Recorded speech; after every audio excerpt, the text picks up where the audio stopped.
see me? Can you hear me? Can you let me know?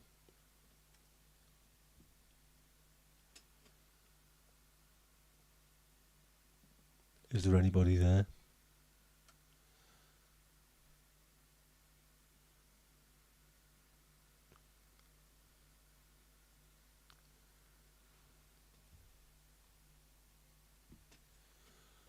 Anybody?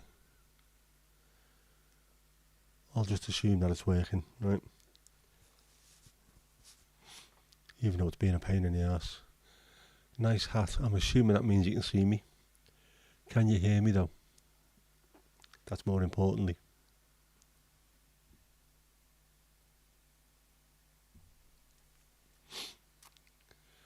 It isn't bad, is it? I quite like it. And something different for a change.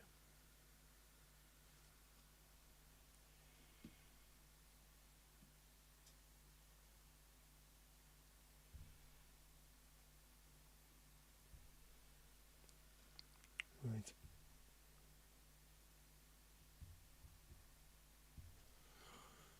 Quickly test to see if that's working. Yes, it is. Come on, Botrix, join the channel. You know you want to.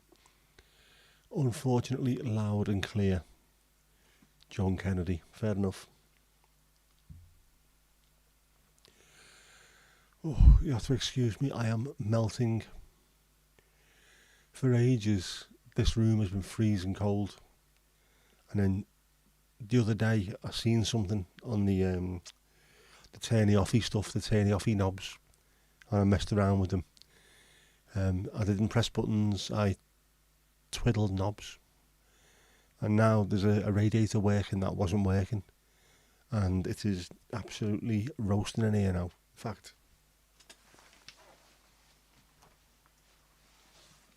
I have to open the window. Just let a bit of cool air in. Jeez. So I've got the radiator working just in time for spring to start sprunging, by the look of it.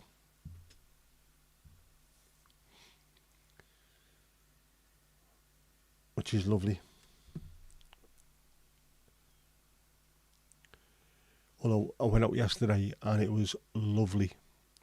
Genuinely lovely. So I thought I'd go out today as well.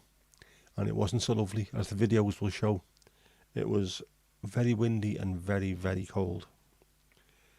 Far too cold to be going for a walk. So I headed down onto the beach, turned around and headed back. I thought, no chance. Radiators work great when you turn them on. They do indeed.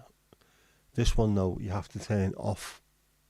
So I think someone plumbed it in incorrectly, but it's working now anyway.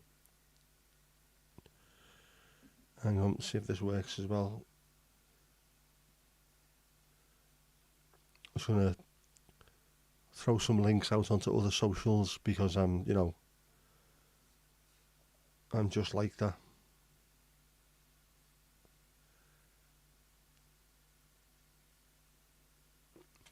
See if anyone else joins us. Botrix has joined.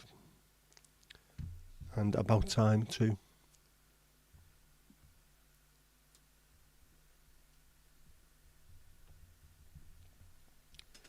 So how are we? Are we alright? Are we sound?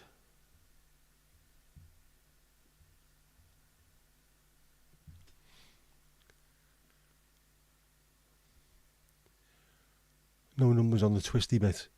There are numbers, but it goes the wrong way for some strange reason. I don't know why. Unless I've done something and it's suddenly started working, I suppose. But it is now stupidly hot, which is good. I don't mind. I can open a window and let it cool down slightly, but it means the room won't be like an icebox for the rest of the night, which I'm quite happy with. Although I might have to take me my hoodie off, my menuing off a bit later on. Steve, how you doing, mate? How's things? You okay? How's life in the jungle? Yeah, it isn't bad, is it? I don't mind it. I thought I'd treat you to something a bit more classy than usual. I was very nearly going to pair it with a black overcoat as well, so I looked like, like a Cold War spy, but it's too warm for that in here. Far too warm. The only black coat I've got, smart looking coat, is wool, so it's very warm, very warm.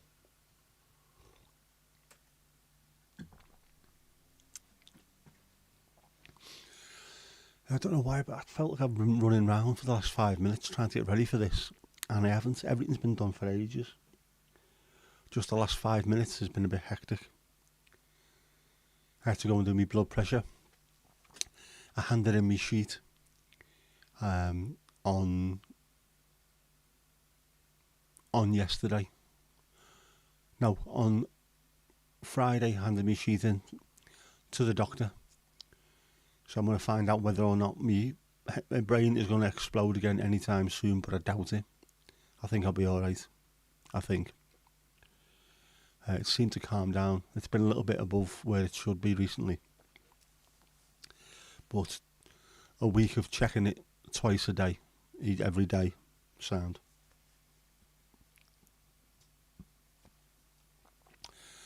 Where is everyone? Let's be having you. Where are you?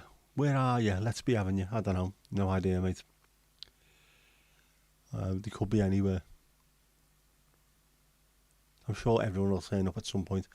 Roving reporter, it is a bit, isn't it? Needs a press label stuck on the side. What's that thing that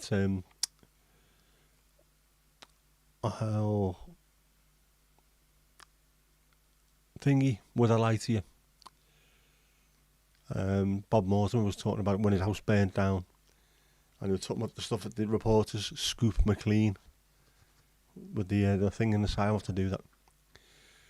The Southport Times, the Southport Visitor is the actual local newspaper, which is just full of adverts, utter shite. A little bit on the back about Southport Football Club, and that's about it.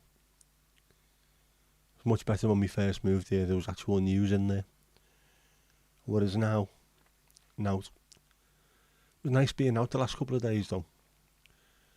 Saying to me mum, we've lived here a long time, and probably don't take it, or we take it for granted a bit too much. So I have to turn that off. That's getting ridiculous.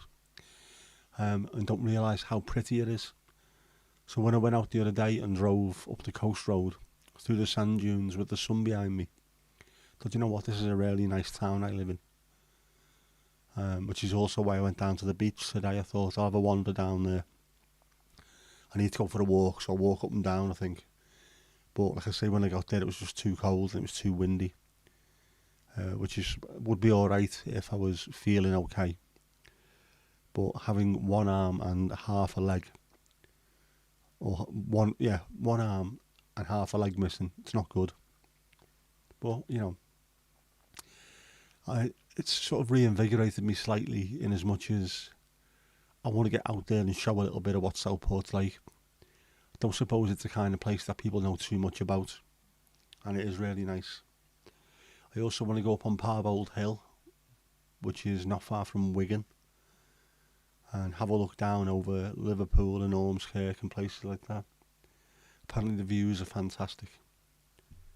So I just want to get out and into fresh air and have a bit of a wander a bit more. So you might be seeing a few more of those videos. You've got dunes like that out Yarmouth. They're great, aren't they? They're so pretty, and obviously they serve a fantastic purpose, but they're amazing to see.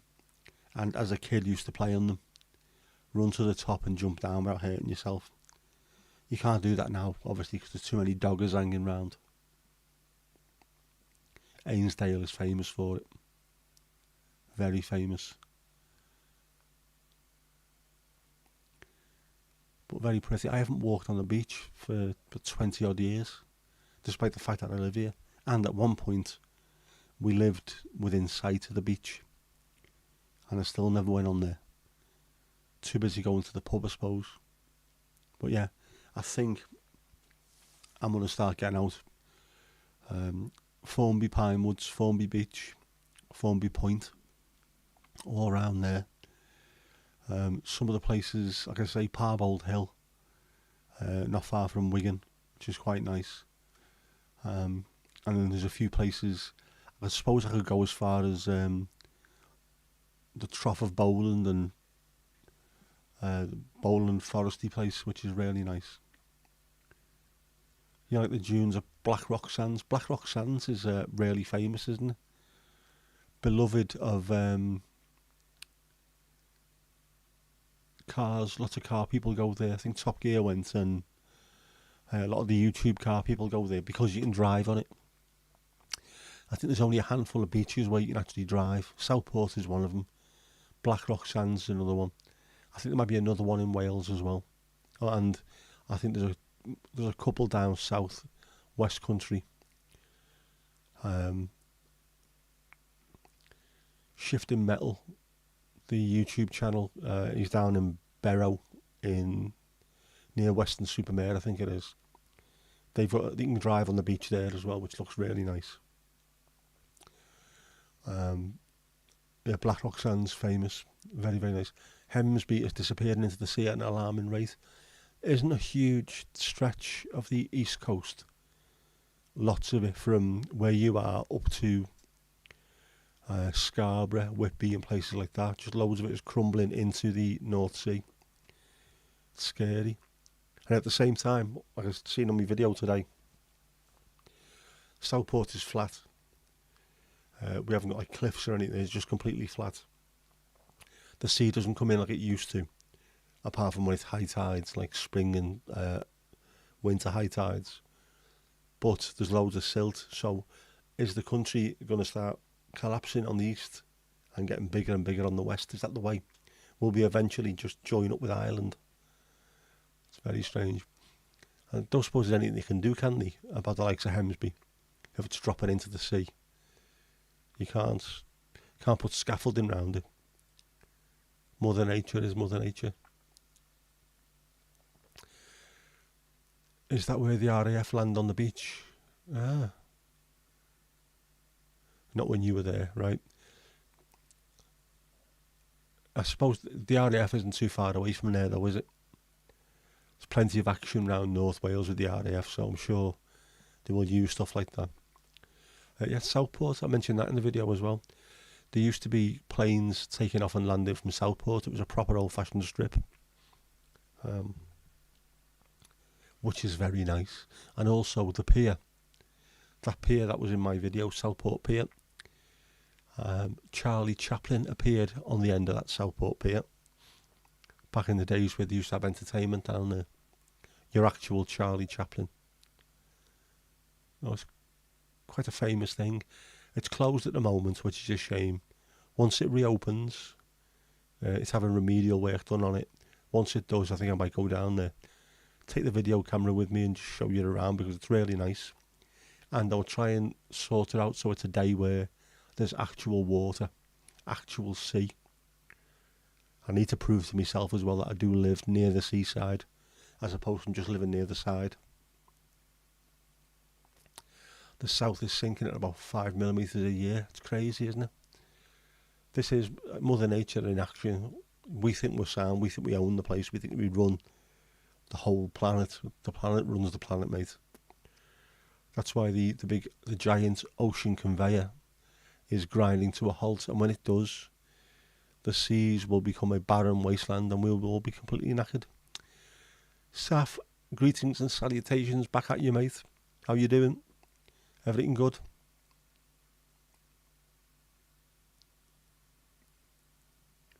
You watching the footy?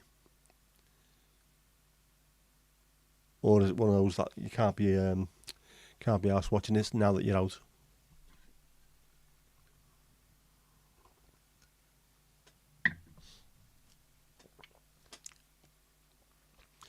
Does it have a little train to take you to the end of the pier and back? Yes, it does. My friend used to come in the pub, John Twist. He's no longer with us. Former postman. He used to drive the train up and down.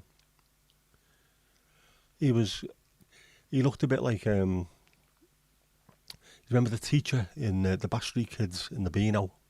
He looked a bit like him. And he ended up going to Jamaica on his own for a holiday. So of course in the pub we all decided he was going to hedonism He wasn't, he was just going to a normal place, but by the time he got back, we had the entire pub believing that he'd been to hedonism on a shagging holiday. So this just stayed and sort of old Royal Mail man with his moustache and perfectly combed hair and what have you, got the nickname Shabba. The entire pub, I mean, literally hundreds and hundreds of people used to come to that pub over the space of a week, and everybody referred to him as Shabba. In the end, I think he quite liked it. Gave him a hint of exotic that he didn't have beforehand. Lovely fella, John. Yeah, but he drove the train up that pier for years.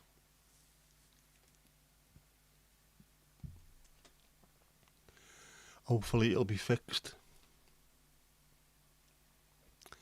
as soon as possible, because it used to bring in quite a bit of money, that as well. Like I said in the video, it's the second longest pier in Great Britain, behind Southend, which is, it's mad. I would have thought there'd be other piers that were just as long, but they're not. Apparently they just jut out a little bit. Mind you, places like Brighton and their piers and Blackpool and all that, they only have to go out a little bit and they're in the water. Obviously in Southport, you get to the bottom of the beach and you've got to get a taxi to the sea. It's ridiculous. Got a selection of cupcakes from Andy. Oh, very nice. What about ours, man? What about ours? Me and Etienne like a cupcake as well. Is it compulsory for piers to have little trains? I'm not sure it's compulsory, but I think because of the length of some of these piers and the type of people that would usually use them, some of the elderly and things like that, I think, yeah, normally put a train on there, because people that get down the end of there hoping to get some fresh air are in need of a train. You know what? You see, I saw you got third place. That's as good as gold for you. Yep. Finishing third in a major international tournament is fantastic, and also it means you've got something to build on. So next time, third is a minimum. You're hoping for second or first. Keep progressing. Keep moving forward. Never stand still.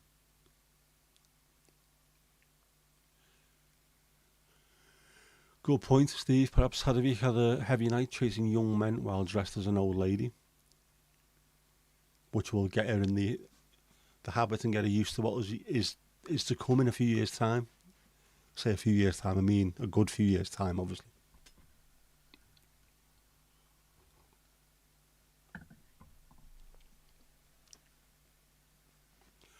We shall wait to hear the stories. I'm sure she'll have plenty of them. Man, the radiator is right behind my desk, by the way. This newly working radiator, that's, I think, might be nuclear powered. It is proper belting out the heat. But I'm happy with that, I really am.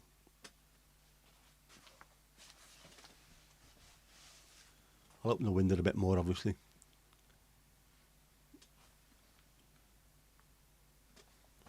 It's getting a bit colder out there now. What are we on?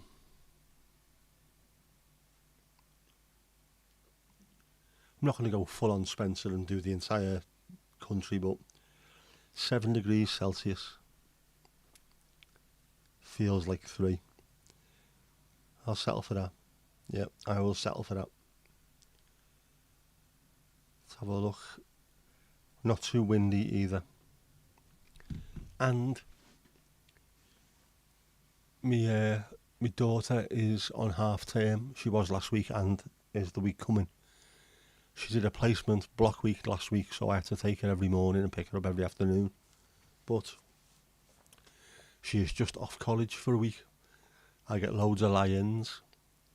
I don't have to be up until I need to be up, which I think is going to be fantastic. It might just give me that little bit of extra energy that I need to get through this week. What do we think about blue cards? Blue cards will be an opportunity for referees to help certain teams. It's just another way of cheating. Whereas a red card can be controversial. A few blue cards in a game will make sure that the chosen six will win all their games and the rest of us scum won't. So, yeah, not happy with it. Football sin bin. If there was a sin bin, every player would be in there for 90 minutes every game because they're all sinners, heathens. Turn it down a bit. Are you talking about the radiator, or are you just telling me to shut up in general? Turn it down, you slag. Alright, I'll turn it down. Even Mandy thinks it's stupid. Sorry, Mandy. If you're talking about football, Jeff's pissing about. Let me know if you're going to start talking about football, Mandy. It's out of order. Bang out of order, man. Saf, the blue card is being... it was going to be trialled. They were talking about having a blue card in football for a sin bin. So what we refer to sometimes as an orange card, I suppose, isn't it? Between a yellow and a red, there's always been this thing about should it be more than a yellow? Should it have been a red, or that red card's a bit harsh? Well, a blue card will be an opportunity to throw people in the sin bin for 10 minutes, which would just make things 100 times worse. It's going to end up being 4 quarters of 15 minutes, isn't it? Advert breaks all the way through it. Stupid. Radiator, but if the hat fits, if the tit for fits, and it does, yep. Benching and timeout. It works in certain sports. I completely understand it. And I can understand it in, say, like rugby league. Occasionally there'll be a fight and you think, you can't let these two players stay on the pitch. And there's not necessarily always have to be a red card because, some of it's just that little bit of aggression that boils over. And within 5 minutes it's calmed down. So just send them to the sin bin, let them cool down, they come back on and get on with it. Ice hockey, same thing. Get on there, calm down. But in ice hockey, of course, if the other team scores a goal, the sin bin stops there and then you're allowed back on the ice. Whereas a blue card in football, imagine a blue card against Man City. A couple of them. You could end up getting 7 or 8 put past you in 10 minutes. Stupid. Seen that yesterday as well. Everton are being punished to protect the integrity of the Premier League. We didn't overspend on players. In fact, we've made profits on players. Only us and I think it's Brighton have made profits on players. It was down to the stadium costs and they changed it halfway through, so Premier League being knobheads. Yesterday against Man City, their bench was ridiculous. But they had one player on the bench in Jack Grealish who cost more than the entire Everton starting 11 that was on the pitch. And then you had Bernardo Silva, Kevin De Bruyne. They had all these players on the bench, players that would walk into any team in the league. They're all on the bench. And then they're talking about the integrity and financial fair play in the Premier League. We've got a £1.5 million striker. The centre-back pairing cost £1 million. That's a free transfer from Burnley. And a £1 million centre-half from Carlisle, who got bought for the future. And yet, they're talking about financial fair play. It's not nothing remotely fair about it. It's all about protecting the scum six, the ones that bring in the money for the Premier League. Do we let them get away with murder as much as they can? Bastards. They should have a kiss and make-up card, probably pink. They might do, I think there's more of that in the game than we think. There's got to be. I mean, look at women's football. Jesus Christ. Women's sport in general. Just lesbians everywhere, out and proud, happy to be known for it. There's no issue with it. No one looks twice. The men's game, there's nobody. surely there's got to be a percentage that are gay. And at some point, someone's got to come out while they're still playing, and hopefully a high-profile player will come out while they're playing and break down some of these barriers. 2024, man, it's not really important, is it? When I say really, I mean it's not remotely important who you fall in love with. Stupid. Mandy doesn't want a oh yes, surprise, Mandy doesn't want a purple card. Purple's too good for football. Tell that to Fiorentina. Steve just bounced in as I said that. Yes, Fiorentina, or La Viola as they're sometimes known as well. They'll be the Violets, won't it? Wear a lovely purple coloured shirt. More teams should play in purple. It's my favourite colour, obviously, so I will say that, but they should. Why aren't there more teams playing in purple? There was that team on the telly, wasn't it? What was that shite Sky football TV show? They played in purple.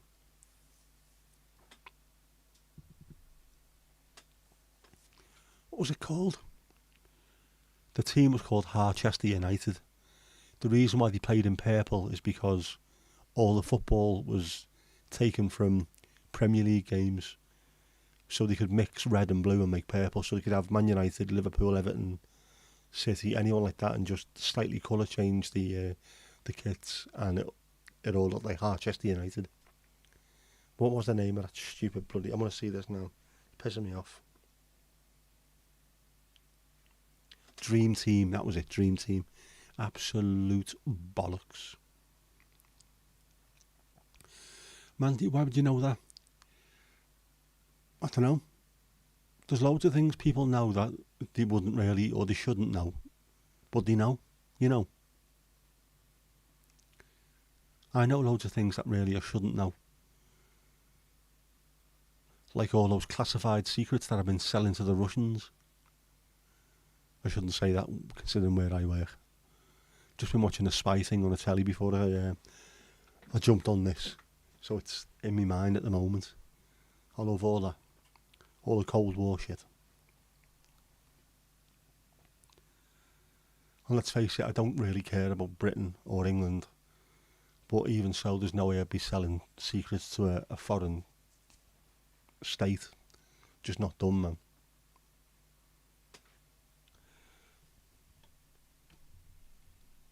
Work, you bastard. There we go. There's two of them now. How does that work? How does it work if there's only one actual picture on the screen? How does it end up with two of them? It's mad. Jeff is pissing about already. Yes, Steve, it was absolutely awful. Awful. You don't have Sky, and if you did, you'll be watching football. Yep, that's fine. Italian football isn't on Sky. It used to be on Channel 4. So even without actually searching for it, there's a good chance you would have seen plenty of Italian football adverts. And people like Gabriel Batistuta wearing a gorgeous purple kit with Nintendo written on the front of it. What a player. What a player.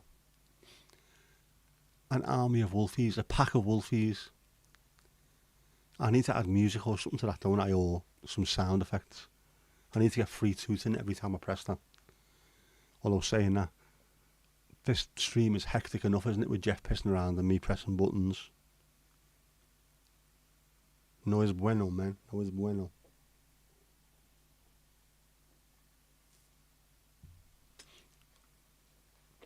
By the way, the thumbnail for this particular stream, I don't know if you've seen it, Kevin Kennedy, or Curly Watts as we will know him, us Brits. He played Curly Watts in Coronation Street, a very, very long-running British soap opera. And in that, Curly Watts was a bin man. But before he became an actor, or before he was in Coronation Street at least, he was also in bands. And he was in a band with Johnny Marr before they started the Smiths. So if Kevin Kennedy would have been a charismatic frontman, we might have had the Smiths with Curly Watts rather than Morrissey. Hence, Binshifters of the world unite and take over. See, these thumbnails do sometimes take a little bit of thought. Not always, but sometimes.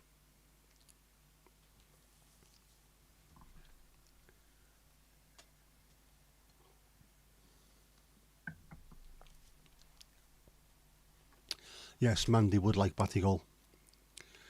Gabriel Batistuta was a very swarthy Argentine, wasn't he?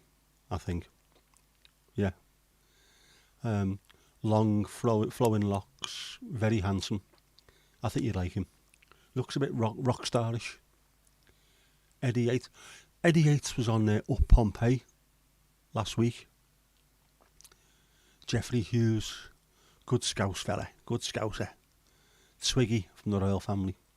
Yeah, but he was a very young Eddie Yates. Geoffrey Hughes was in Up Pompeii, and he was brilliant.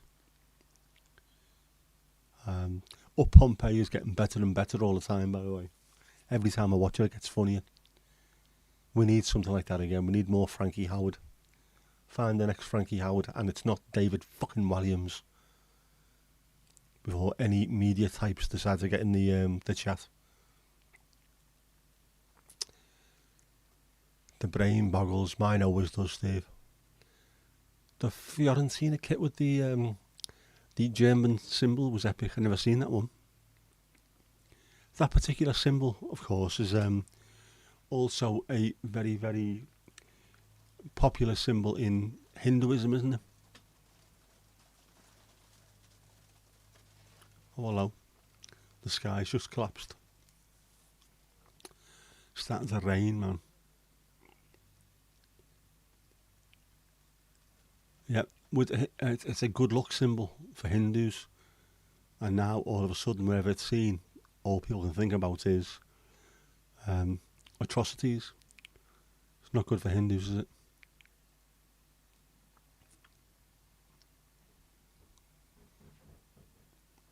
When you were sponsored by 7-Up.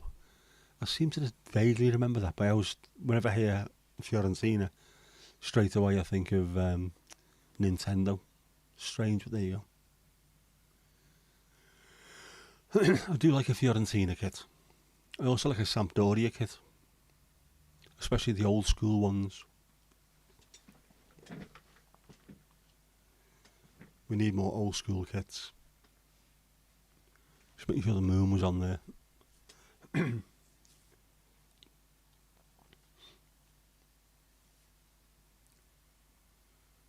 In Japan, they use that symbol on maps to show temples. Jeez. Did not know that. Crazy. Dan's doing a premiere, right? Soon-S era, yep. Not far as well from... Who else was there at the time? Trevor Francis would have been there as well at the same time, wouldn't he? I remember watching Sampdoria with Gianluca Vialli when he had curly hair, black curly hair. And then one week he come out to play, went for a corner, and then took his curly hair off. He'd shaved his head and put a wig on. But no one noticed because it looked the same as the week before. It was crazy. Took it off and threw it into the crowd. And then he was bored from then on in. David Platt was there as well, yeah, of course. He did well for himself, didn't he?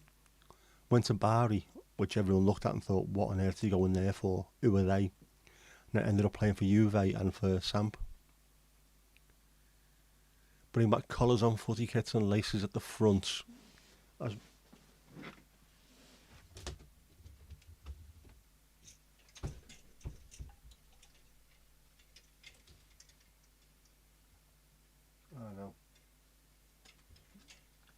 I've got an old school Everton one, and I thought that might have had sort of the laces at the front. It hasn't.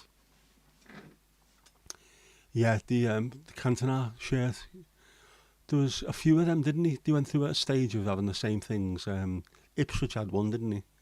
Sheffield United had one. Man United had the Newton Heath yellow and green kit with the proper collars on.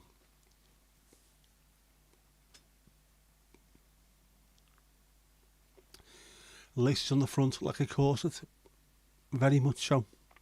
But the V was there, obviously. and then laces to pull it tight. Not that anyone ever did. Some lovely looking kits though. I think we should have, I think the Rugby League, I know in Australia especially, they have loads of different rounds. So they'll have Indigenous round where to support the Indigenous people of Australia and the Pacific Islands, New Zealand or what have you, all the teams will play in a kit that's been designed by an Indigenous person using their art form and their colourings and things. So it looks fantastic. Then you have the Heritage round as well. And I think we should have that. There should be a Heritage round in every Premier League season where every team for that one game has to play in a chosen old school kit. Just a proper, like for us, like a 1984 kit or something. Doesn't have to be 1933 Dixie Dean, but it'd be nice just to see the old kits. Especially if two teams are playing against each other in kits that you remember when you were young. I would love that. Only one yellow and green, yep. And it's not Fortuna Sittard. How about the long shorts? The long shorts made a comeback, which I quite like. It's really handy if you wear them for five-a-side, and then you can wear them out and about and wear them on the beach and things.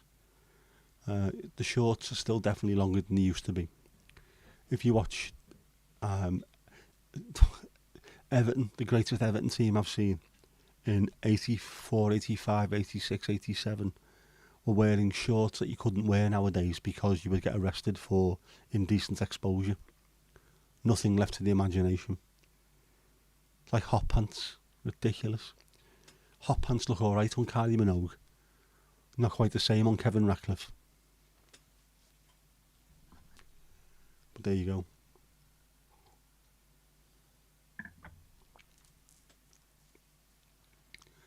Although I love Kevin Ratcliffe. What a man, what a man.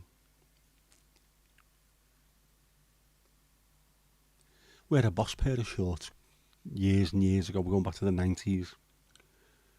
Black with a little bit of yellow on sort of the edgings. Oh, best favourite shorts we've had. Fantastic. Yeah, your cricket team does a cancer awareness game once a year. They play in pink for a selected one-day international. Yeah, I think Australia do the same as well, don't they? And then England have the red day for Ruth Strauss, Andrew Strauss's wife.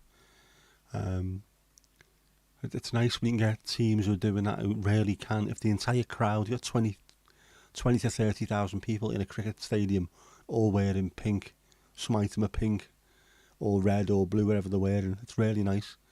Collect a bit of money, raise awareness. What they should be doing. We did something similar at Everton. This is again going back to the 2000s. We had a proper pink away kit, a girly pink away kit, which was brought out. Never played in it, but it was for breast cancer awareness. So they were all, I think, sold off and auctioned for money. Very, very limited edition. I think we should have done that more. And we had the purple kit as well, after Rhys Jones died. Sort of the combined red and blue of Merseyside. And it was an Everton kit in purple. That was limited edition as well. Hot pants on, used to. Yes. We need to see that. If that ever happens, stick it on the RDA. Join for the day and stick it on the RDA. Did you see the Teddy throwing at the ice hockey? I've seen that plenty of times. That's a traditional thing as well, isn't it? Throwing toys onto the ice. That also happens in football. Dutch teams with some of the worst hooligans on earth still do that every year. If you go into certain teams where they've got like big cancer centres and things for children's cancer centres, there's a couple of really big hospitals over there. They'll throw teddy bears onto the fans below, and then that goes to the kids. I think it's a lovely thing to do. Rather than throw punches, throw teddy bears. Horace and Kippers are great. Norwich's warm-up kit is always sponsored by a local charity for free. That's brilliant. Stuff like that should happen. And it doesn't have to be UNICEF or anyone mad like that. If it's a local charity, do it. The amount of money you can make on the back of that. Especially the auction off stuff like that as well, don't they? Warm ones, auctions, loads of money comes in. And I know footballers are nowhere near as bad as people make them out. Lots of them will give their time up and raise money and will give items away to be auctioned and what have you. They do it a hell of a lot, which I think is fantastic. It never gets mentioned. It looks like fun, the players just diving in. Oh, hello. 2 little bears. Very kippery. You've got a team there called Maritzburg United. You have a charity on the front of the jersey and the club pays to wear the name. That's fantastic. We need to do more than that. There's so much money coming into the game anyway. There should be something like that where we don't need to make an extra £500,000 this week. Just give something back. Alder Hay Hospital in Liverpool could do with having that. Great Ormond Street. I'm sure if the likes of Chelsea or Arsenal were to wear that on the front of the shirts, it'd be fantastic. Earn a few quid from it. Auction things off. They need to give more back. Stumpeg, the football YouTuber, went to a Sevilla game where they threw bears on the pitch. Is that for charity? Is that like raising awareness, or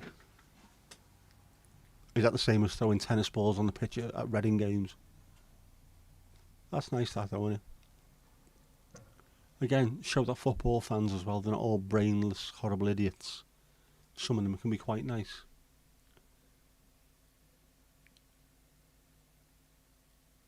I know I'm not an idiot. Well, I think. Charity, fantastic. Charity. Exactly the way it should be. With the bears to intimidate the opponents. Rangers fans call themselves bears, don't they?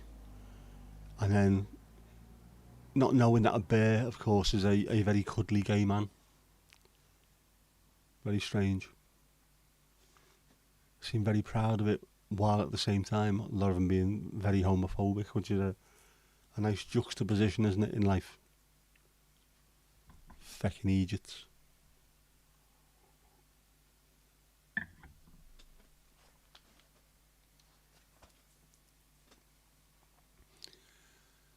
Keep chatting to points there. I've been looking as well for the future channel memberships. Everyone gets a badge, don't they? Well, you get a badge for how long you've been a member and stuff like that. It's not going to be for a while, obviously, but I've just been looking at trying to do things that people will like. So it was either going to be ninja potatoes with different coloured masks, or just full-on ninjas, each one's a different colour.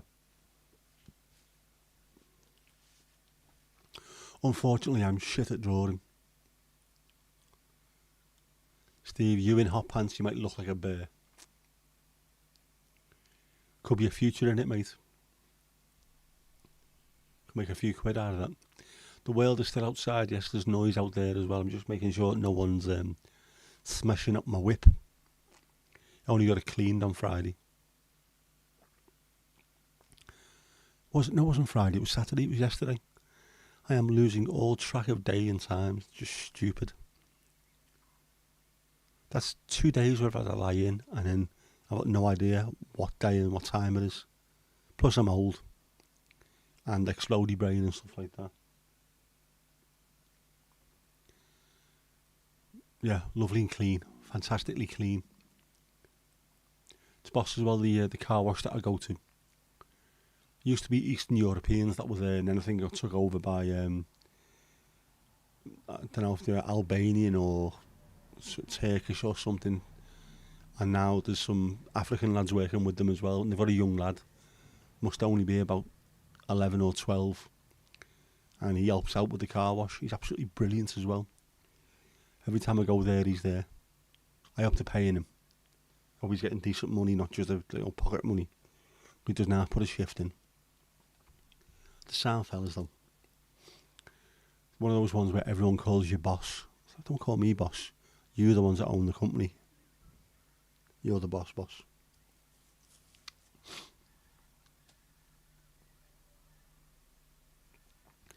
It's Sunday. Super Sunday. Fucking Super Bowl Sunday. I hate that. That one day of the year. Super Bowl. It's a minority sport. Globally, it's a minority sport. I think they were getting a television audience of about 300 million.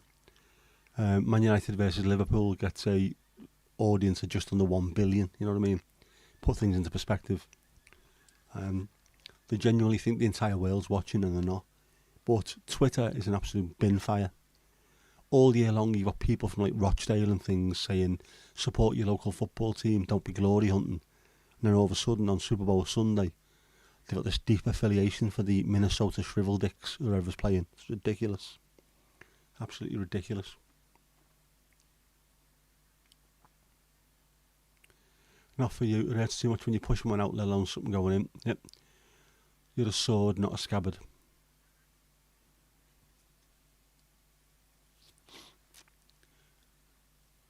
You're the Spanish Juan Hui.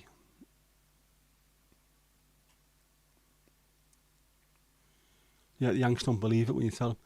It's funny, it is a minority sport, genuinely. There's more people interested in cricket around the world by a long distance. If you have a look at the most popular sports on earth, people will be watching the Super Bowl to see Taylor Swift. Is she making a suit at half time?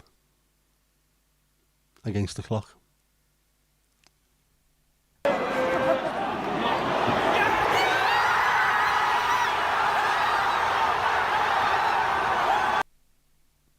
Taylor Swift. I'll get me out. They will. I think people will be watching just to see if anyone picks her up. If there's any snipers in the crowd. There seems to be this thing at the moment where people believe someone is going to, someone's going to ice her soon because she's openly speaking against the tangerine tartan, the Fanta fuckwit. He who shall not have a second term. I know, his dad joke scout was awful, wasn't it? That's the whole point of them now, they've got to be shit.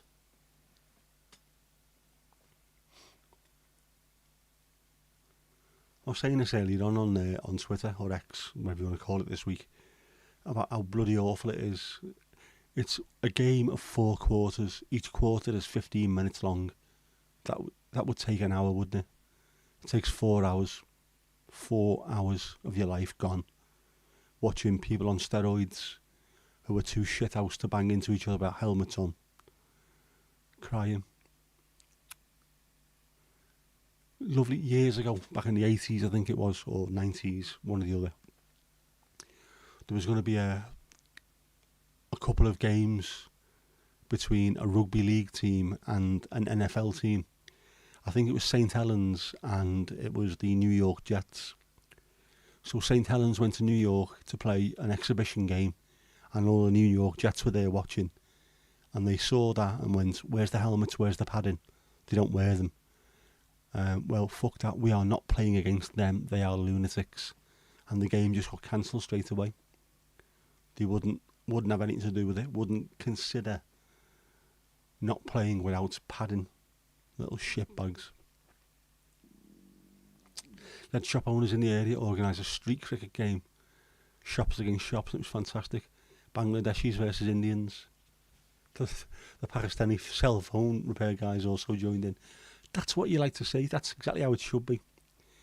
That's a society, a little enclave coming together. They might have things that are different between them, where they come from. Not all people from Pakistan and India get on together. But there's more that joins them than separates them, really. It's what you like to see. Fantastic. It still sounds like the Addiston ball game, doesn't it?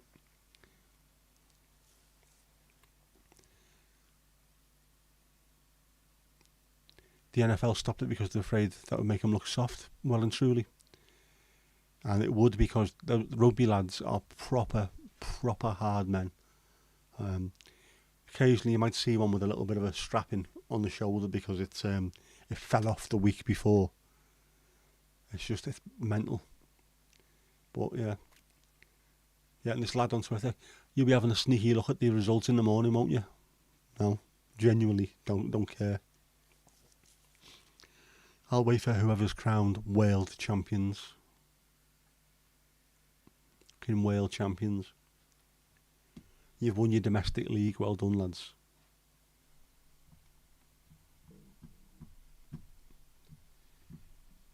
Wales gone mad.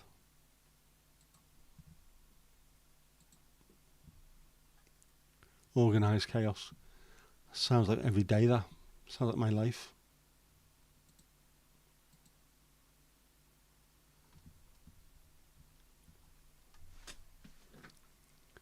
Sorry, computer was going a bit mad. When is Shrove Tuesday? Don't say Tuesday. It's February, isn't it? So it's going to have to be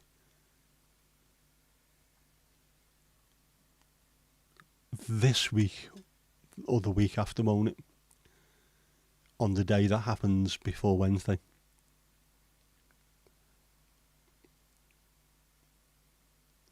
Champions of their own little world, yeah. I understand the baseball being called the World Series because it was sponsored by the World newspaper. But then they're not world champions. For fuck's sake. If you want to be the world champions, take on teams from all the way around the world. That would include taking on the Cubans and the Koreans. And you might see a few of those American teams getting their asses handed to them. That's why they won't do it. They won't do it.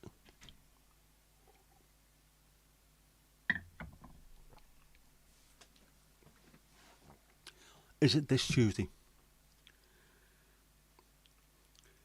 So I don't know about all this stuff because I'm very, very anti-religion. But yes, apparently it is the 13th of February, which is the day after Monday. It's in 2 days' time, Monday. This week.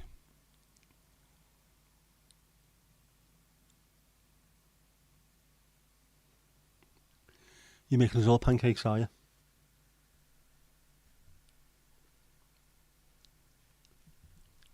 Crepes all around.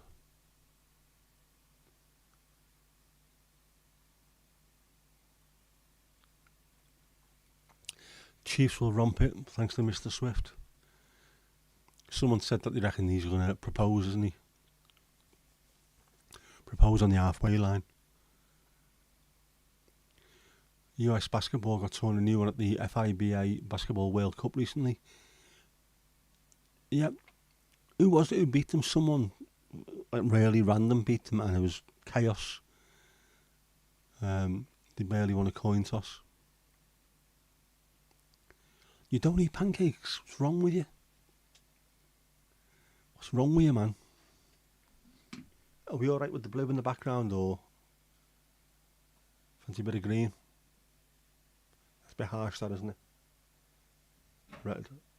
Oh no, it's red. Fuck that. Blue. Sticking with the blue.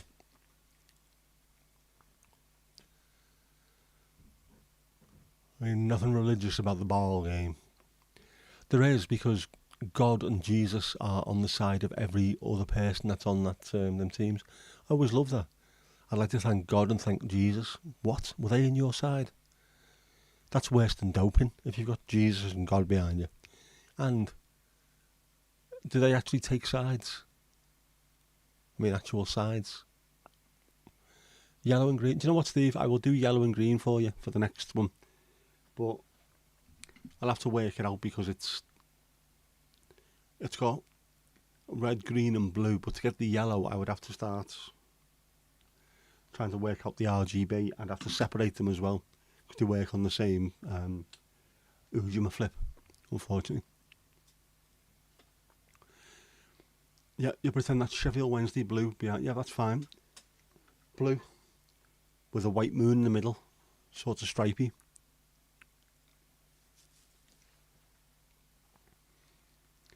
Yes, except the occasional Jesus Christ when the ball gets too close. I think we've all done that one.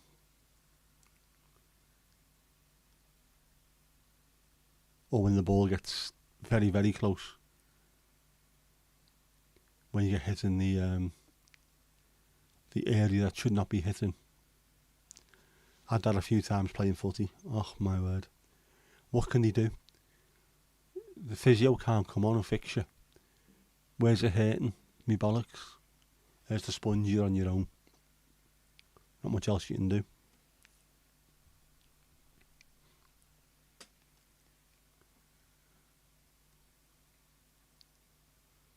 I did a thing on one of my blogs, and it was the Road to Galilee. I did a quarter-final, a semi-final, and the final of Jesus in goal. It was all religious stuff. I was going to put it on YouTube to try and record it, but I thought that'll get me violated. I'll get binned off, won't I?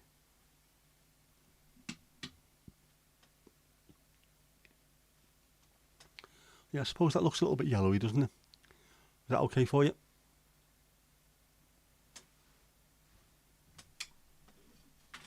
Oh, I wonder if this will work. No, that's blue. That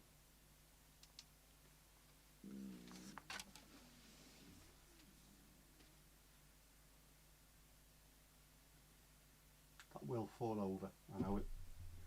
But there you go, that's supposed to be yellow. No, that just looks like white, doesn't it? That's ruining the atmosphere, the vibe, that one.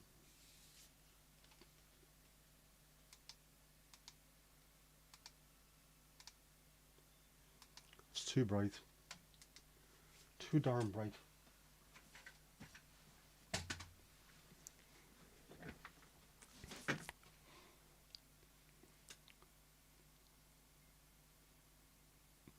It did. It just looked. It's too bright, and it was too close to the camera. You'd have to put it in the background and start messing around with the camera settings. This is a very bright camera as well, a lot brighter than the last one. Everything just looks, instead of looking like the colour that it actually is, it just looks at times like it's been washed into white, which ain't good, man. That's the problem with practical lights, especially. Is that working? That isn't it, that one's working with that. I think I need to mess around with the red one because it's not working. I'll do that at a later date. I have to bully my daughter or something into sitting here and wearing a hat, and I can see if I can light her properly.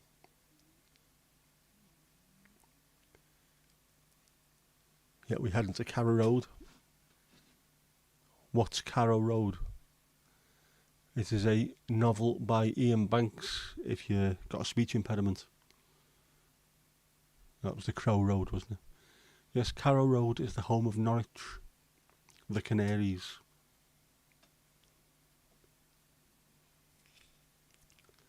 Steve's home, his spiritual home. Very nice stadium as well. Proper old football stadiums. Not many of them left, unfortunately. Hillsborough being one of them, definitely. One by one, they're going to end up getting torn down and new ones built. Ours being one of the next ones to be demolished. I think the keys are getting handed over just before Christmas. But we won't be going into it until 25, 26. Is it 25, 20? What are we on now? Yeah, 24, 25, isn't it? Be the last season at home, then after that 25, 26 we'll be in Bramley Moor. So the keys are getting handed over in December this year. We will take ownership of the second most expensive stadium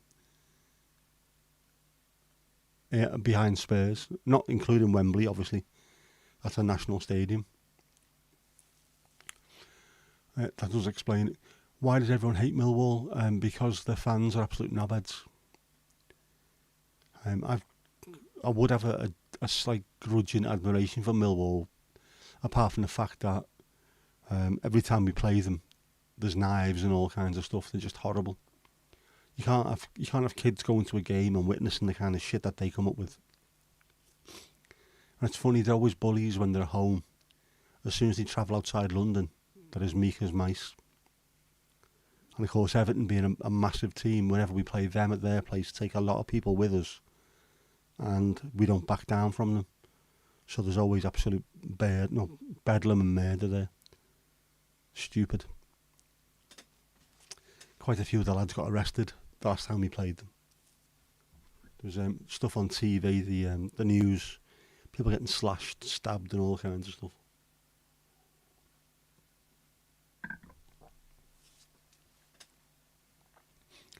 I fucking love it. Yeah, they don't care. They sing that song, no one likes us, but we don't care. I was going to say, I would have a grudging admiration for that attitude, but they're just fucking horrible. Booing when players were taking the knee against racism. They've got black players in their own team, and instead of just saying, right, we don't really agree with it, so we'll stay quiet, and just let our opinions be known in fanzines or write to the club or something. Now boo it, which made the club look horrible in front of the TV cameras and things. Just stupid. One of those teams, man.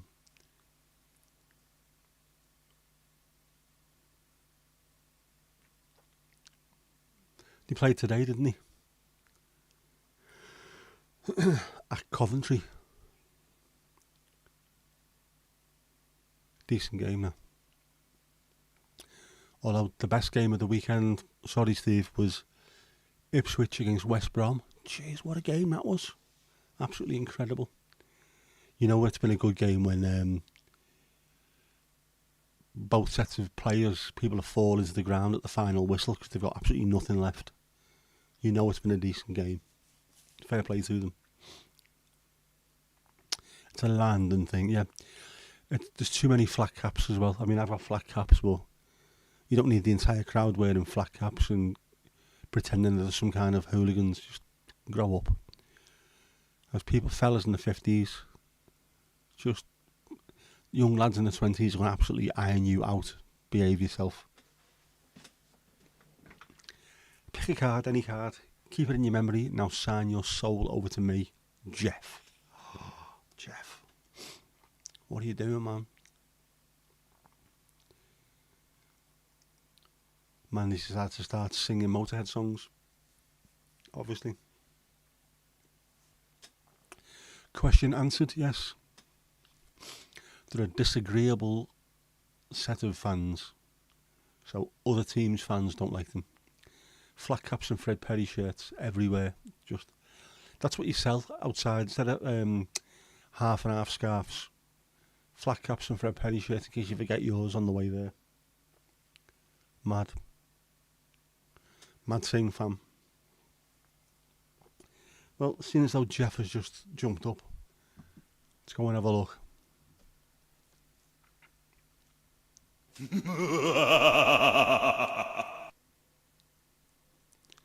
Some tales from the crypt with Jeff. Super Bowl 4. I was a tight get for the Minnesota Shrivel Dicks. There we go. I was voted MVP, most vicious psychopath. He looks it there as well, doesn't he? Retired from being a pro bowler and opened a bakery. Sod Greg's, Jeff's is where it's at. Oh man, look at them.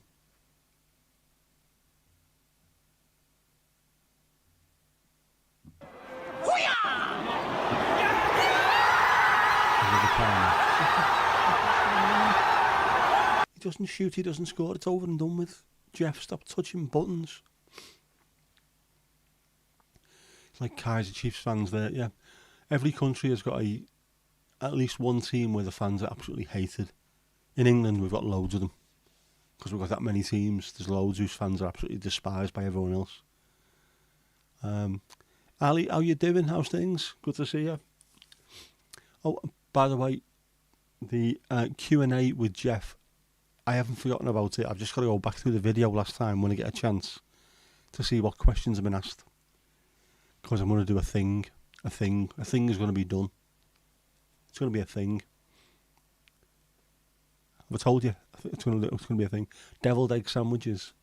Ooh, now you're talking. That's the kind of thing you'd do. With a sulphur sauce. Being the horrific blue bastard that he is.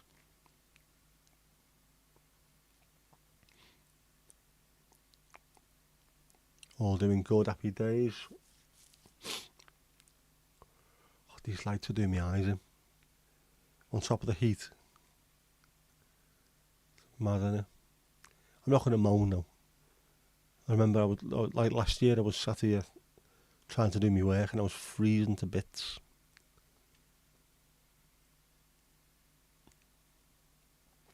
In great form after the rugby.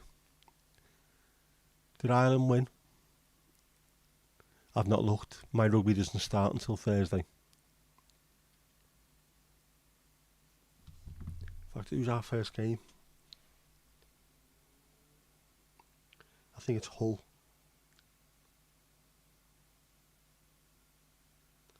No, not horse racing. Okay, you know what? BA for Rugby League. There we go. Yep. Thursday, Rugby League starts. Hull FC versus Hull Kingston Rovers. Starts off with a derby. Cannot wait. I've had enough of football. I want Rugby League. Yep, thank God you're here, Ali. Mandy has been reduced to talking football. She's actually got... You started it, Mandy. You're the one who brought this up. It's your fault. I hope you're happy. Hope you're pleased. 36-0 to Ireland. Fantastic. Who were they playing? I know there's only 6 nations, so it's going to have to be one of the other 5, obviously. Have I got a thermostatic value on the radiator? I think whoever put it on has put on a left-handed screw on a right-handed Ujima flip. So I turned it off and it's come on. So I'll have a bit more of a mess around with that. Get there. Saf, no worries, mate. Take your mum to hospital tomorrow. Hope everything goes all right, mate. Take care. Lovely to see you. All right, see you soon. Italy, you beat Italy. Ireland versus Italy. Love it. That's a fantastic combination, that. Ireland and Italy. We've got mates that used to come in the pub. I think there was 6 brothers.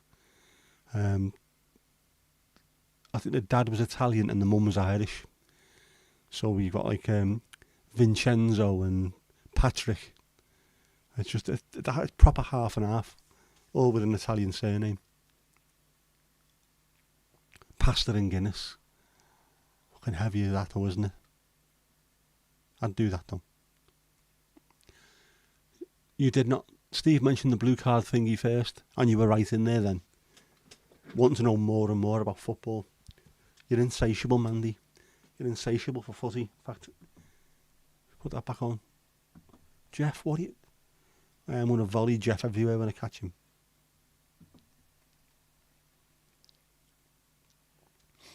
It's a home game too.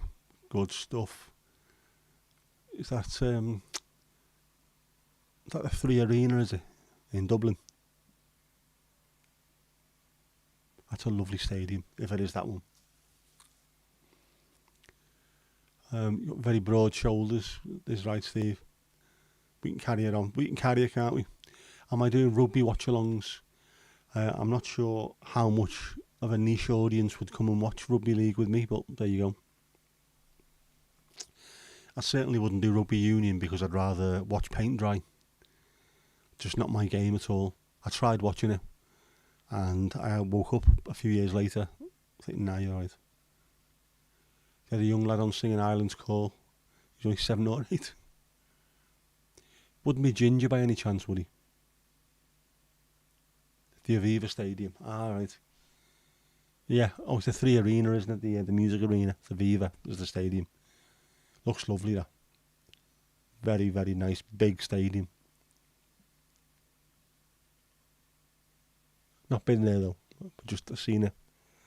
Seen it on the telly. Seen our Seamus standing there, captain in Ireland.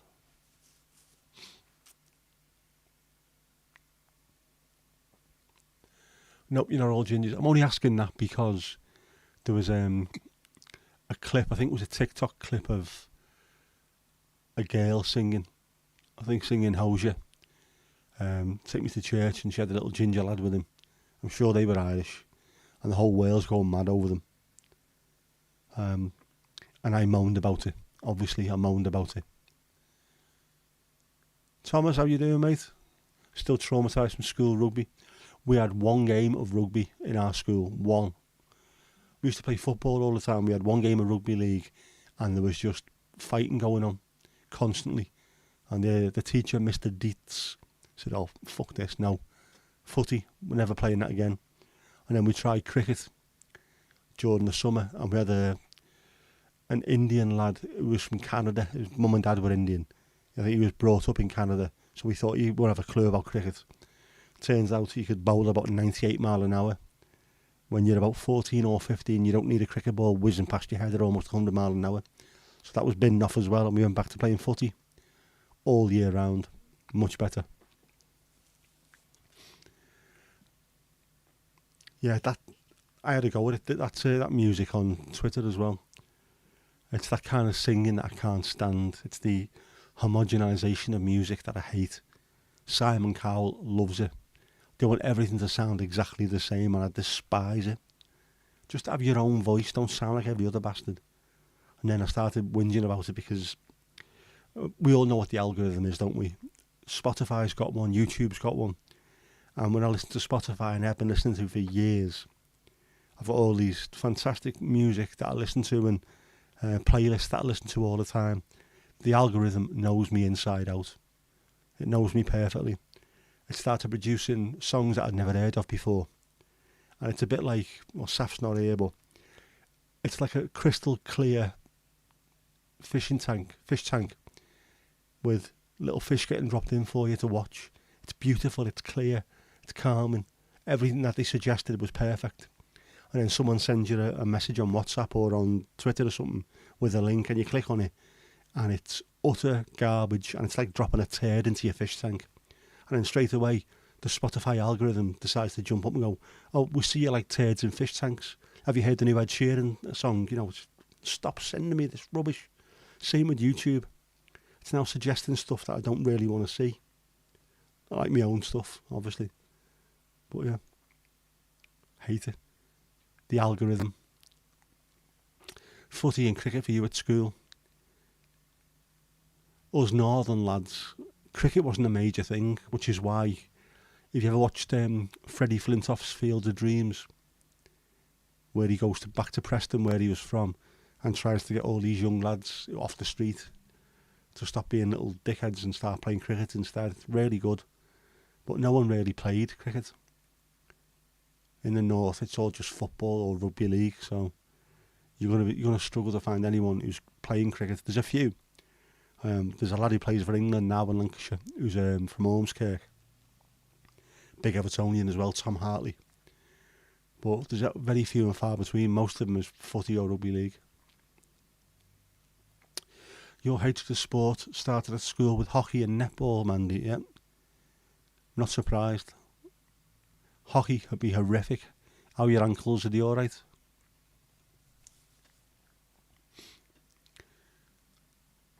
Mandy's 5'5". Pocket dynamite.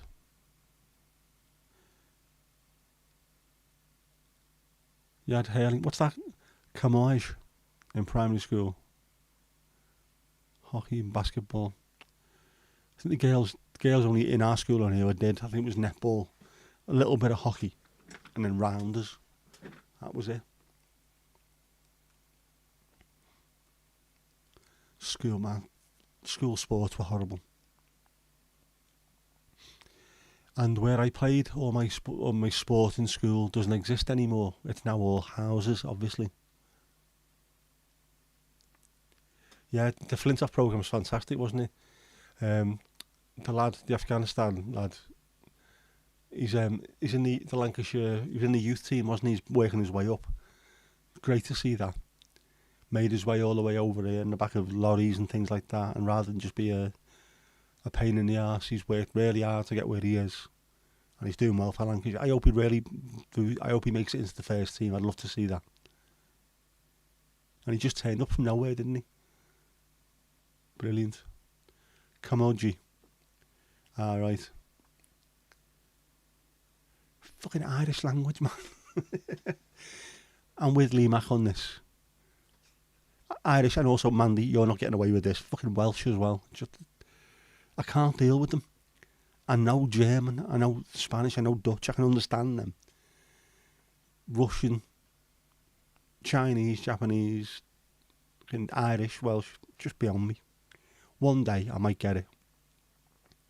Although I can say Taoiseach, which surprised someone once. Camogie. He played shinty at junior school. How? How'd you manage that? I played havoc at junior school.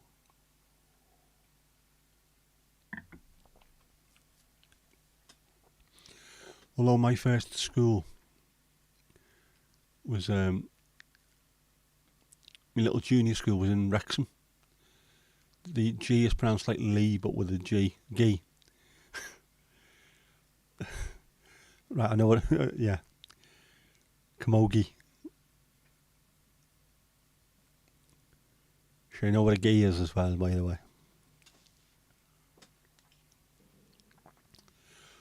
Years of watching Tommy Tiernan. Fantastically funny comedian, by the way. Shinty similar to hurling, it is, yeah. Is Shinty popular in Scotland as well?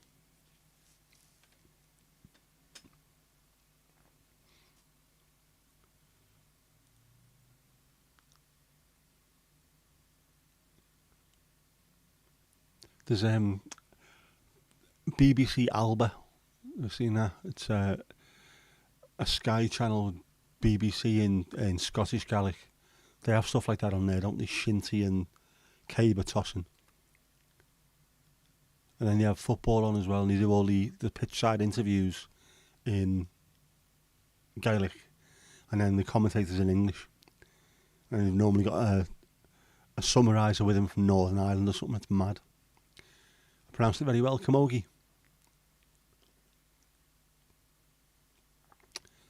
Or did you mean Taoiseach?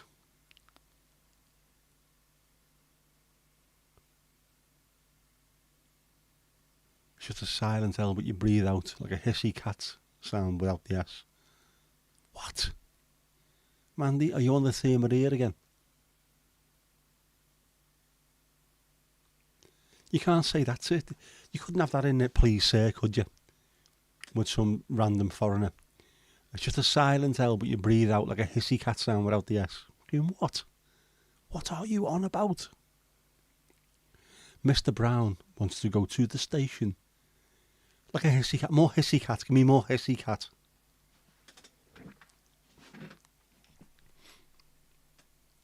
I used to love that in Holland. Sorry, Netherlands. In case Hadewig's on here. Whenever we did English lessons, I was quite good at them. So I used to get told to sit at the back and do my homework instead.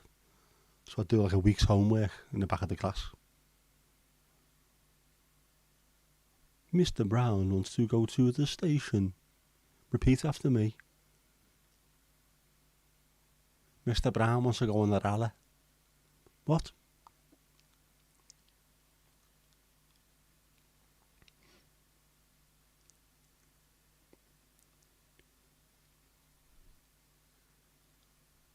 Alright, I'm missing messages, aren't I? Us folk here in Norfolk, we talk proper. You certainly do, mate.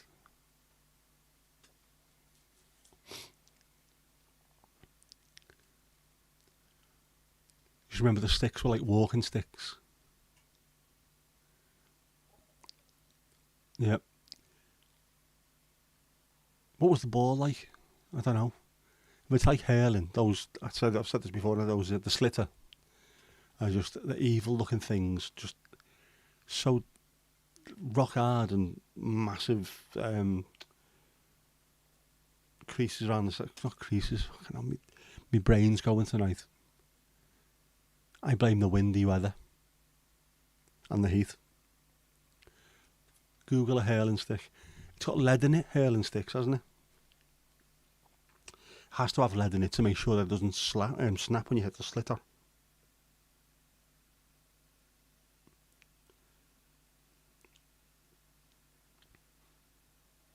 Yep.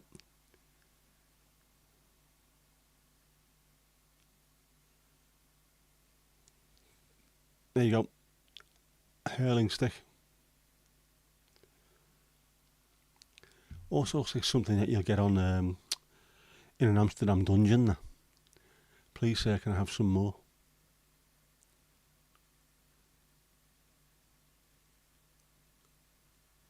Hard, probably, long time ago.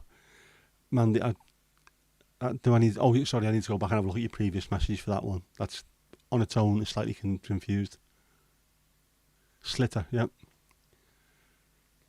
My Irish mate brought one in for me. Noel, again, another fellow who's no longer with us. I hate that. Slitter. Just, it's an evil looking thing. The ball, not him. He's a lovely lad.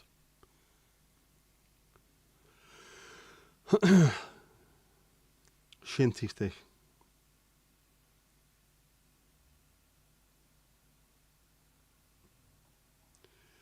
So far, what's coming up is a hurling stick and a hockey stick.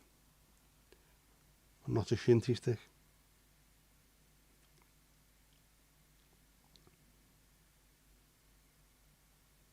Oh, hello. This is from Shinty World. Does that ring any bells? I'm trying to get that feckin' light out the way.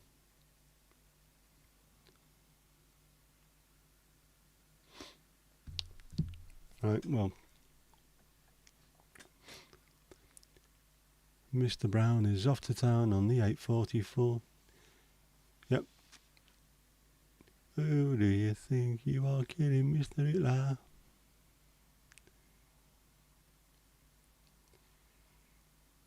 You're probably playing with walking sticks. Sort of home guard shinty, yeah. Normally at the wrong end of a shitty stick.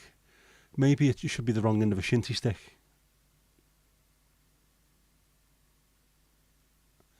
In the Irish language, a hurling stick is called a come on. Do you feel the noise whenever you pick one up? I didn't want to go down the route of the other person who sang music with that word in it. He wanted to be a leader and then ended up being a peeder. We don't need that.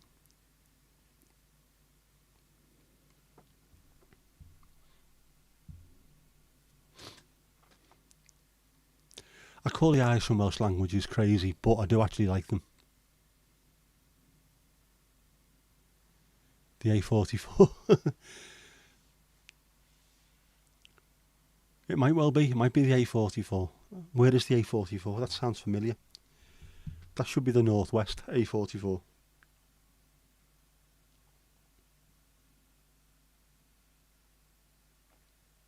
Oh no, it's not. The A44 is a major road in the United Kingdom that runs from Oxford in southern England to Aberystwyth in West Wales. Or fucking Aberystwyth, as my dad calls it. It's funny, when he played for Wrexham, the manager was called John Neal, a fella from the North East. He always took them to Aberystwyth and had them run up and down Murder Hill. He hated it, absolutely hated it. People were vomiting and all kinds. I'm listening to Pat Nevin's autobiography, his audiobook, and John Neal went to Chelsea after Middlesbrough, and he took them to Aberystwyth. So even years later, he was still taking them to Murder Hill pre-season and getting people running up and down, vomiting. But obviously it worked for him.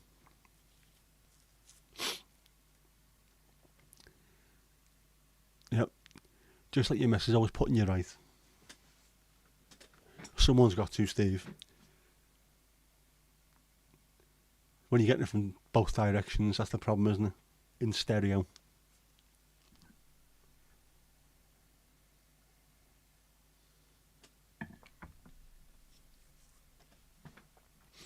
Come on. I like hailing. As I said before, I think the people who do it are absolute lunatics, but there you go. Having a slitter that looks like it's evil, pure evil, and then people with lead lined bats and things, and mad. Not having that.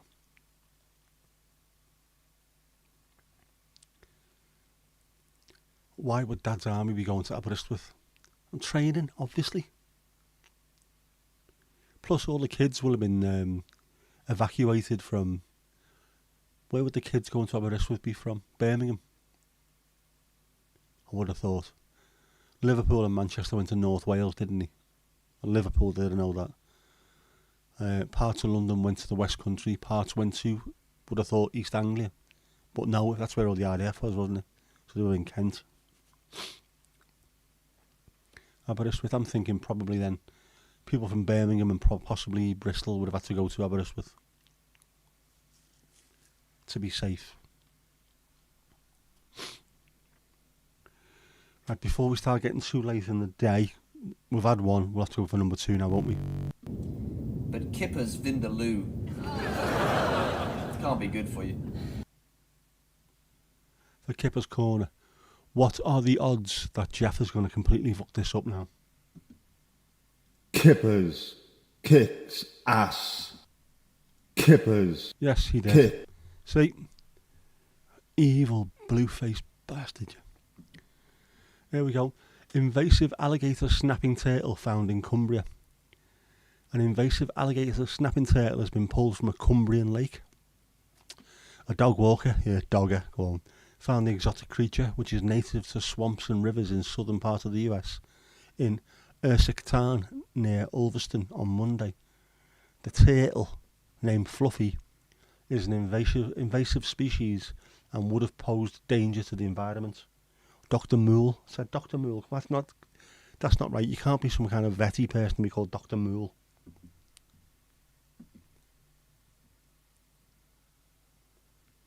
Fluffy my arse. Is that a commentary or is that just telling us a fact? Hoo-yah! Yeah, fair play, Kippers. It's horrible, isn't it? It is very dinosaur-y. It looks like it shouldn't be from the south of. It shouldn't be Floridian. It should be from Australia. It looks that level of lunacy. Like a turtle had fucked a stonefish or something. You know what I mean? The face on it. God, how do these things evolve to look like that? An armoured tank on its back. And what's it doing here? Yet the rednecks using to open the beer cans. You can shotgun a beer can with that, couldn't you? Just stick it on 2 of the little spikes on its head. Off you go. Yes, Kippers, you are a bear. It should be fluffy. So it might not be criticism. It might be just, this is what I've got. Horrific. It looks like a piece of poop, if you're honest, it did. And not a particularly pleasant one, I would have thought, if you're shifting stuff like that. Looks horrific. Some of the animals, I mean, let's face it, there's nothing more beautiful than lion cubs and, you know, big cats, the kits, whatever you call them, or kittens or cubs, or wolf cubs and things like that. Really gorgeous little things, but at the same time we've got stuff like that, and then blobfish and things that live at the bottom of the sea that are just some of the ugliest looking bastards on earth, and they still procreate, which I suppose is I should look at that as something good, shouldn't I? If those ugly bastards can still get their away, there's still hope. I won't get rid of my wedding suit yet. I mean, I've kept my hat, obviously.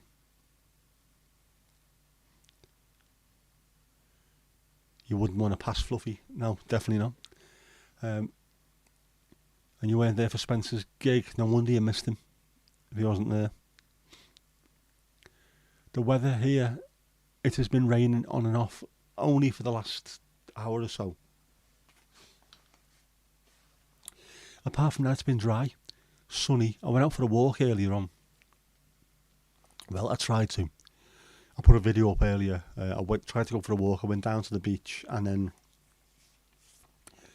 the wind coming in off the Irish Sea and the sand meant the skin was getting flayed off my body, so I decided to get back in the car and come home and get me scran on instead, and that's what I did. But isn't the weather changing? I don't know what it's like in Ireland.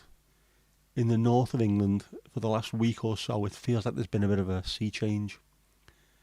It's getting a little bit warmer, less wild, and it smells like spring. There's that hint of springiness in the air. So hopefully we are getting close to that. But getting close to spring also means I'm getting close to my daughter's birthday. And my birthday. I don't want to be another year older.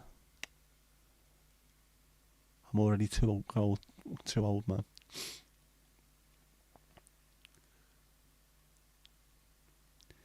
So you're in there very early, but got off before it really started. How is Spencer? Is he excited? Getting ready? Is he in training? More importantly, is he getting ready to come over? Is he drinking more? Because he'll need to. Otherwise, his first night here, he'll disappear. He'll end up on a train somewhere. End up in the middle of nowhere with no idea how he got there. We've all been there. My birthday is at the beginning of April. April the 10th. My daughter's is on the 1st. My little April fool. I've sorted a birthday present out and everything, so I'm alright this year. No rushing round. Although I might take her out and buy her some more vinyl. I've just got myself a couple of Radiohead albums, and I've got more Smith stuff. I've got Smith stuff coming to replace the stuff that she nicked when she was here last. So I might take her out and get her a bit more. I like the fact that she's starting to get a good collection of vinyl together. No One Direction, Smiths, Arctic Monkeys, Oasis. All stuff that we can play on guitar together. All stuff that we can listen to together as well. Which I'm pleased with. It's never too late to hand your child a palette and show them that there's more colours than just boy band shit. And it's working. I love the guitar that I bought for her for Christmas as well. It's lovely, and she was buzzing for it. Absolutely buzzing for it when she got it. I've never seen her so happy with a present. Just, you could see, this has been something she'd been waiting for ages. A really nice, more expensive than she thought she was getting guitar. Worth every penny. I just need to take my amp to Warrington to where that fella and get it fixed, and she can have that as well. Like I said to her, I bought it in 1988. It was a 1985 amp, and I bought it a 3-year-old amp in 1988. Now, because I've had it for so long, it is a vintage amp. Stupid, but yeah, I'll hand it over as a vintage. So I want to hand it over in perfect working order. He's got loads of gigs lined up before he comes over. You'll need them. Also, the ale, you'll need loads of that. Needs to get his toothache sorted, definitely. Especially if he's coming over. I mean, if he comes over and gets ill, hospital straight away is not a problem. But if he comes over and he's struggling for his teeth, I don't know how that would work. Would he phone 111? Would they sort him out? Yeah, I suppose actually 111, just emergency dentist, and pay a one-off fee, don't you? But there you go. Yeah, nothing as bad as horrible. Good year, 88. You were in Devon. Very nice. Never been to Devon. And Devon knows I'm miserable now. I'd like to go there. It looks nice. Cornwall as well. Somerset, Devon, Cornwall. The whole place looks really nice. I'll get there someday. Who knows? Got a few other places I need to go to first. Looking Barbados, know what I mean? Like 88, what was I doing apart from buying amps? Spent most of my time going round guitar shops in Liverpool. Rushworths, Hessie's, Curly Music. I bought my amp from Curly Music. That's the reason why I hate Pink Floyd, Wish You Were Here. And everyone goes on about it being so good. If you spend decades going round guitar shops, every time you walk in there, there's someone playing Wish You Were Here badly on an acoustic guitar.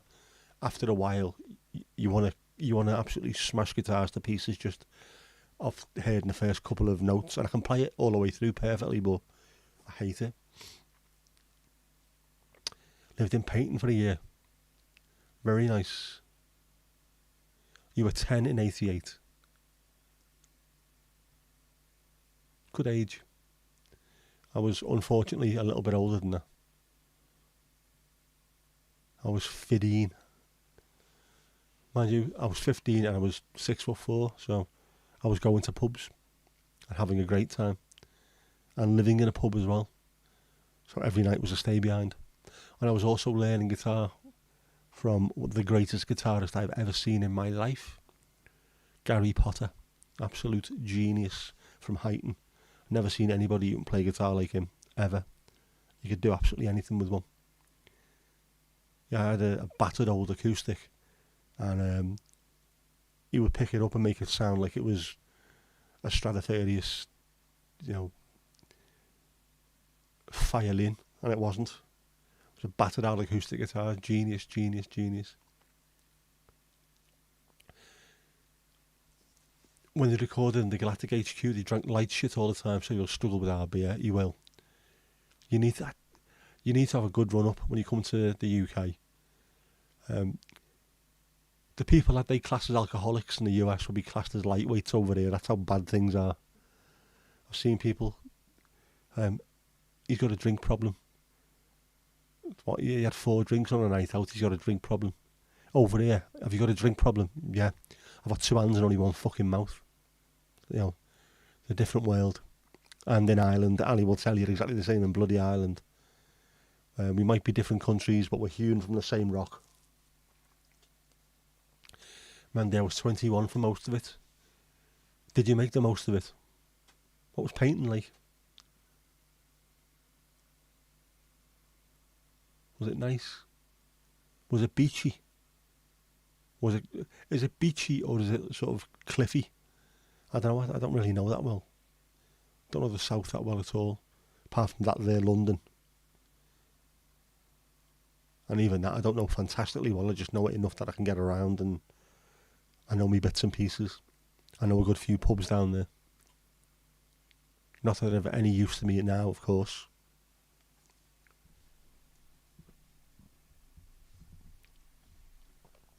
Now that I'm teetotal.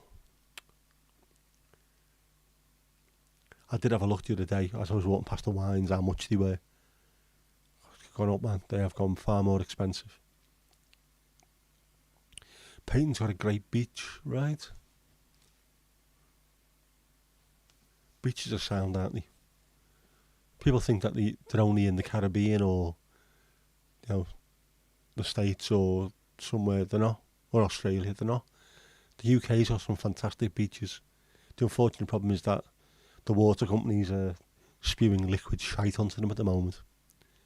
Yep, Ali, a young slip of a thing, you certainly are.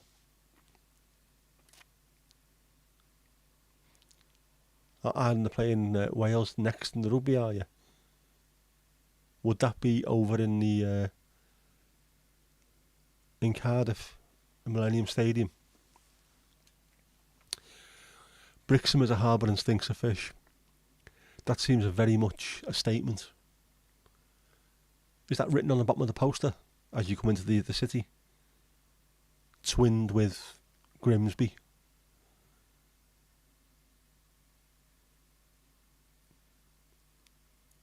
Brixton doesn't sound right. It sounds too much like Birmingham and Brixton combined. So it makes it sound like it's some kind of violent den of iniquity. Not a fishy gaff next to the water. Home again. In the 3 Arena, yeah. In the Aviva. Very nice.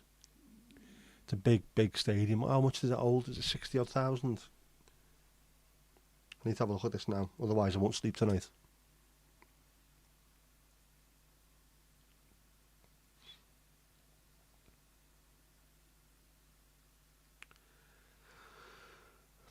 Aviva Stadium. Yes, I know. 51,700. That's a proper stadium now.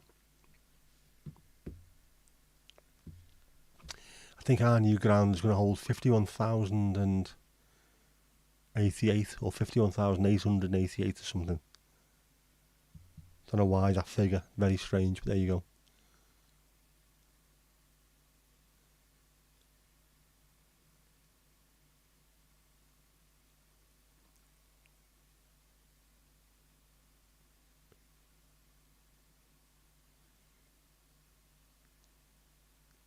No arguing, you two. No arguing. Behave. Don't let me get Jeff onto you.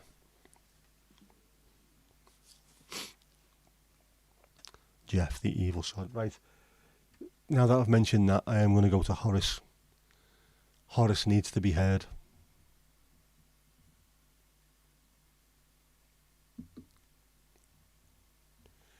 We've been to the beach. The weather was fantastic. Got sand in my crack.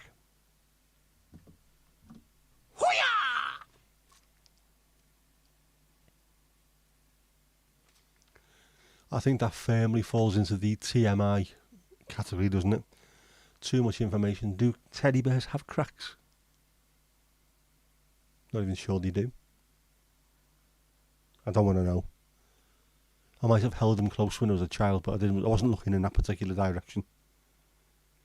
Very odd. Ooh, did you hear that? That was the radiator going ping, because there's heat in it. Well, there was. It's now cooling down. Got past your elastic. Yeah, radiator pings because it's cooling down slightly, but the room is fantastically warm. And stop with the waggy finger too, Miss Nicholas.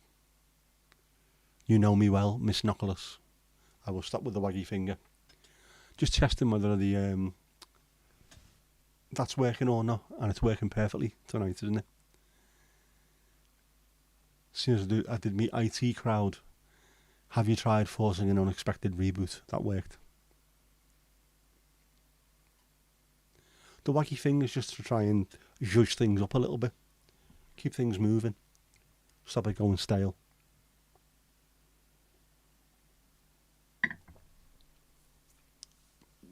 What day is it now? Are we still on Sunday? Is anybody having pancakes on Tuesday? Anybody? Does anybody actually do that anymore? And if so, what do you have on them?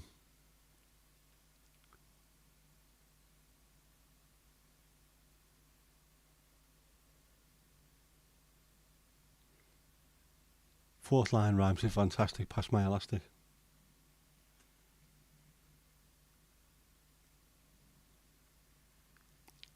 Yes, no. You're having something instead, Mandy. You're going to go rogue and have something completely different. Steve's having them. What are you having on yours? I'll eat used to, but you'll see how you feel. Butter and sugar. Right. Golden syrup or Nutella.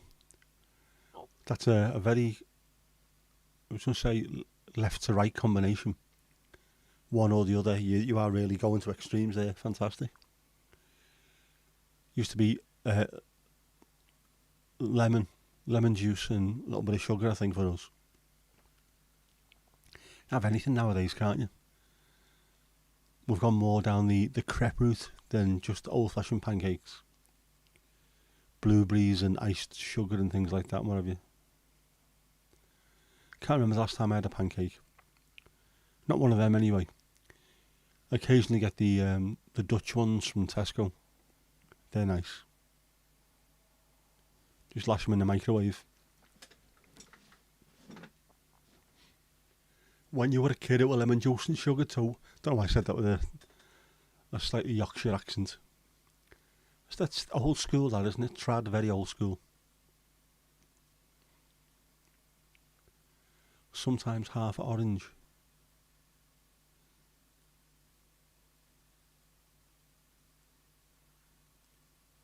You put a full half orange on the... I don't know how it works, that. Used to eat butter and sugar on bread, sugar butties, yep. I think loads of people used to eat that back in the day.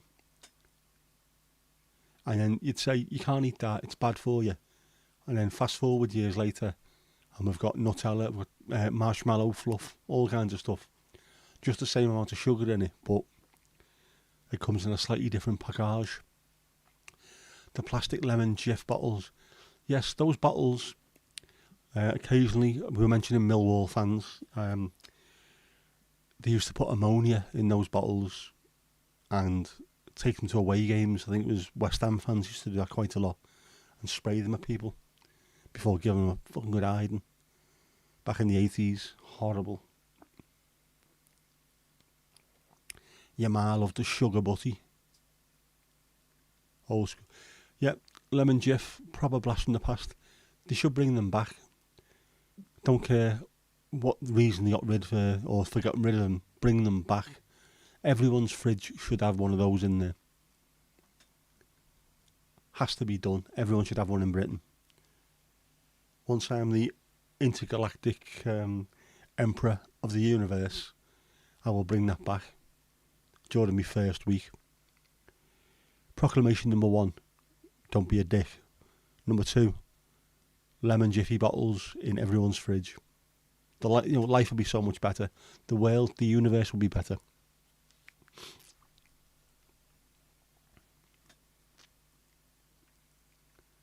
Hot milk and sugar with bread in it. It was called Goody. Ah, right. Never heard of that one, but that makes sense. Does make sense. Do you put banana on bread? Banana sandwich? Yeah, I've had that, especially in the past. It's on brown bread. It's very, very good for you, apparently. I don't mind it. Quite like that. On toast, brown toast with bananas is really good.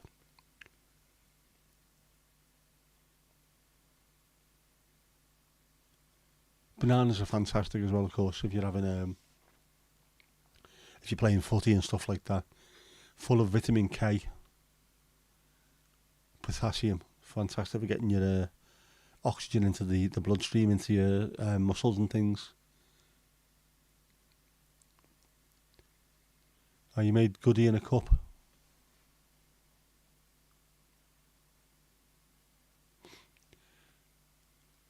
Probably got rid of because the footy nutters wouldn't surprise me, yeah. Lunatics, they were mad people, them. Hannah made bread and butter pudding today and she used hot cross buns in it. What? Helen, if you're listening, divorce him, move north. That sounds absolutely incredible. Oh man, yeah, I love hot cross buns. Toasted tea cakes. Oh man. Gonna have to give that a go, really am. Mandy, you don't like bananas? Tell me why.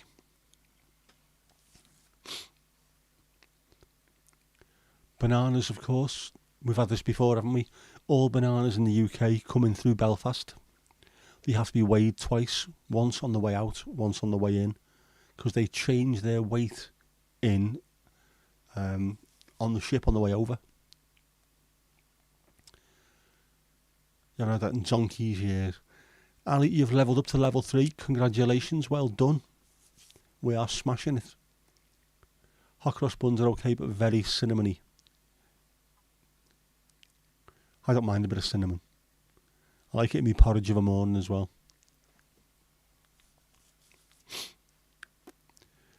Banana goes straight through you. A right Jackson Pollock. Avoid banana, then you don't need that. Especially when you're working with your hands, lifting things up.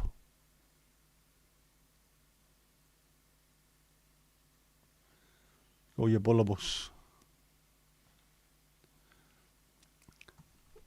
Yep. More points for everyone. More levels. We're doing well. Lots and lots of points on there.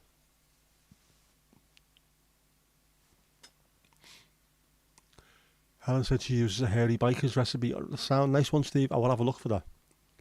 That sounds proper. That's the kind of thing that when you're full on a Sunday, I couldn't eat another thing. I've made this. Oh yeah, I'm having that. Don't care if I burst, I'm having that.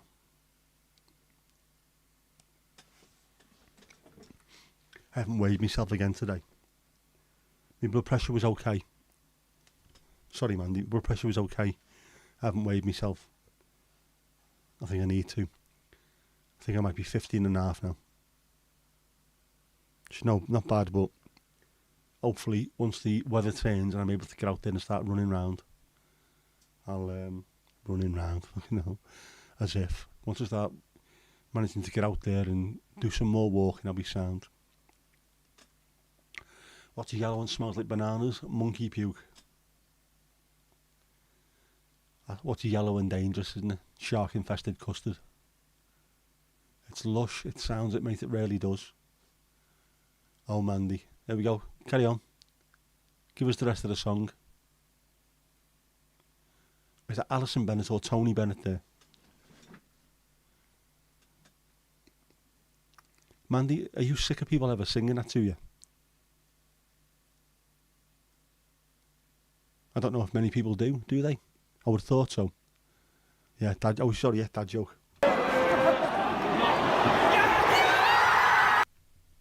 Got to throw a dad joke in there. And I've realised that the dad joke works better off that stream deck than off that one. So I'll continue to do it on that one instead, which will be much better. See, some of these times I don't realise I'm doing dad jokes because I've just done them for that long. It's stupid. You couldn't sing to save your life. Ali, that doesn't stop some people getting on top of the pops, to be honest.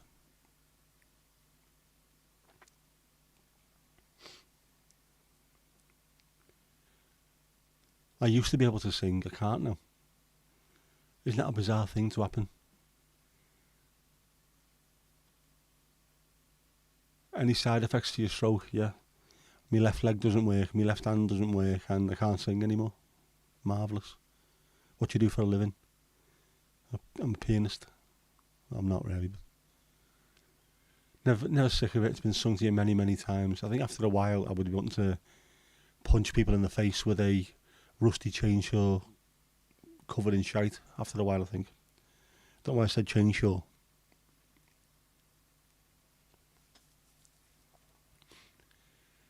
You'd be going viral for all the wrong reasons. Is there any wrong reasons for going viral? It appears not. People love it, don't they? You wonder if Spencer knows it. It's strange. I would have thought so, but also if he did, he would have sang it to you by now. But then I find it really weird. All these YouTube reactors, I'm not going on about Daniel and Spencer as much as some of the other ones who are saying the first time ever listening to the Beatles. What? At some point in your life you must have heard this song. Or, you know, this is the first time I've ever heard Nirvana. Smells Like Teen Spirit. No bollocks, mate, come on. You've heard it. It's been on the radio.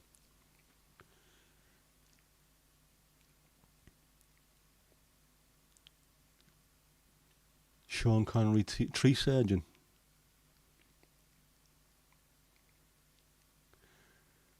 I was going to tell a joke about Sean Connery's sister's 2-year-old daughter, but I thought it might have been a little niche.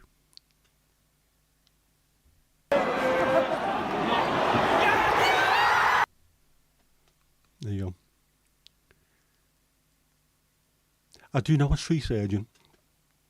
Genuinely. His name is Les Pattinson. He used to be the bass player in Echo and the Bunnymen.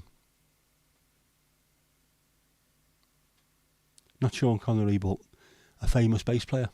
He used to come in the pub. He stopped for a while because his mum was ill, and then just took up being a tree surgeon. True story. Lived in Southport or Ormskirk for a while. Good lad. You've never requested it. Would you request it?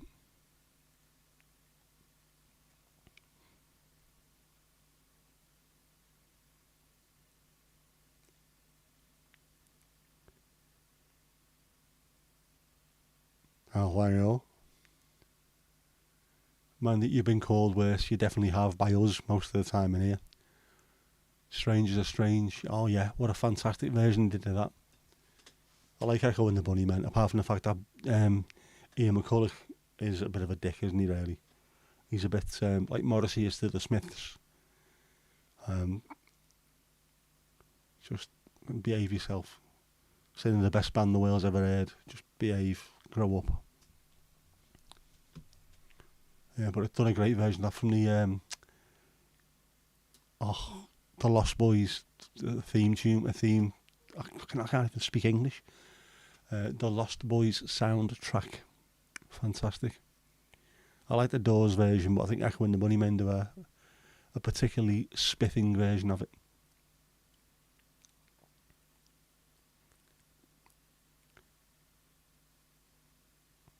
Yeah, sticks and stones being called things. Too many people get pissed off about getting called stuff. So really, does it hurt that bad? You have to go and cry in a corner, yeah, and you need to go and speak to someone. I'd rather get called every under the sun than smashed in the face and all that. 40th anniversary of the Lost Boys. What? Are you having a step of your off, son? 40th anniversary. Man, I did not realise it was that long ago. I knew it was the 80s, but jeez, yeah. You haven't seen that in years. It was on recently, wasn't it? On BBC, I think. I think it was on the BBC. So it might be on the iPlayer. Worth checking that out. Good film, that. With Corey, and Corey, who were all in it. All the Coreys. What's the story, all the Coreys? Or was it 35th? Should we find out? Either way, that is a stupid long time. 1987, yes, it'll be the 35th, but that is just... That's insane. But it's more than the 35th now, isn't it? 2027, it'll be the 40th. That is stupid. I've just Googled it, man. Just Googled it. 1987. In a nutshell, amusing, menacing and suspenseful. Is that a nutshell? Yeah.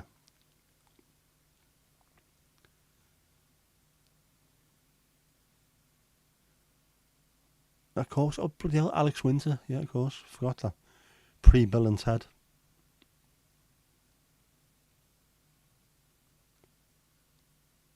Boss film.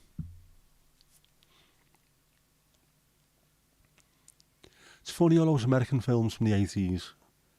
Being a kid at the time, you always thought, these people are really cool. You look back at it and think, no, they weren't cool at all. And yet, the people that were over here at that time were really cool. Which is why the likes of The Cure, The Smiths, Susie and the Banshees, Depeche Mode and that, Americans loved them at the time. The epitome of cool.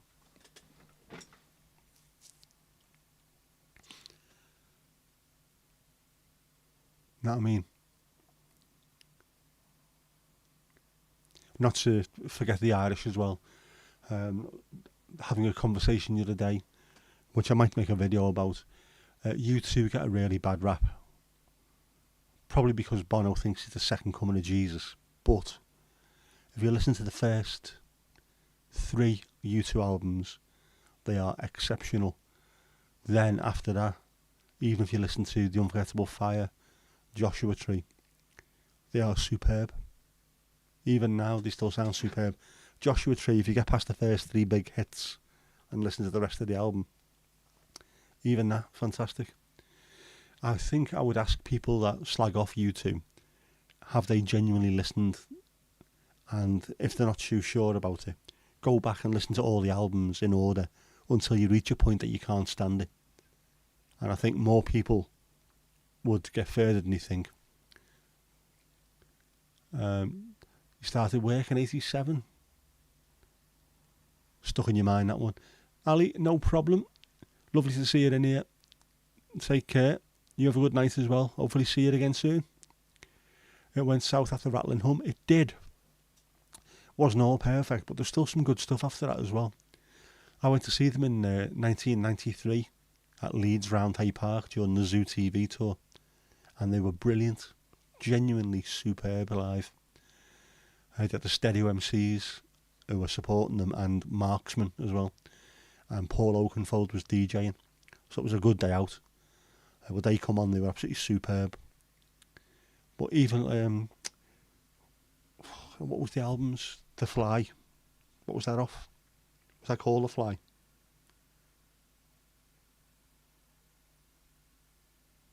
I'm going to have to look at the discography now. It's going to piss me off.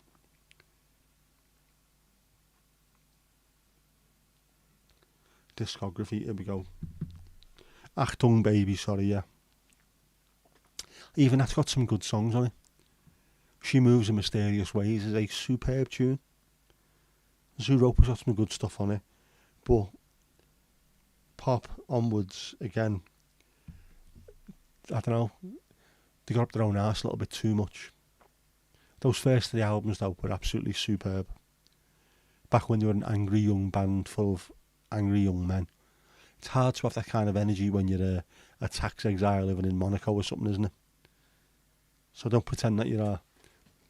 And don't pretend that you're Wales conscious, because you're not. Is what I'm saying to him. Wind your neck in, Bono.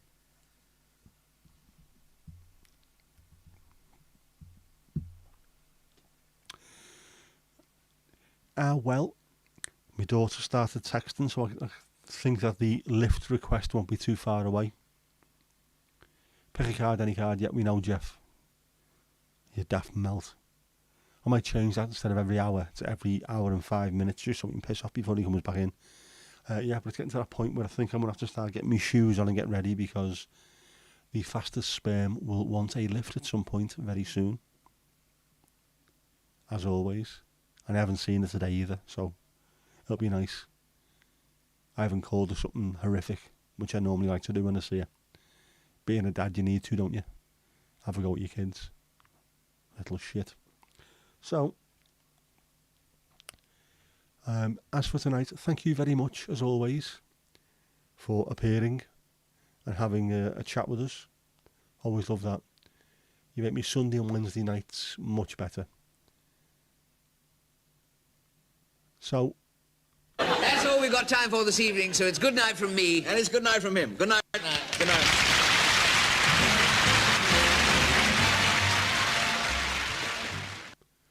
and that's that. Hoo-yah!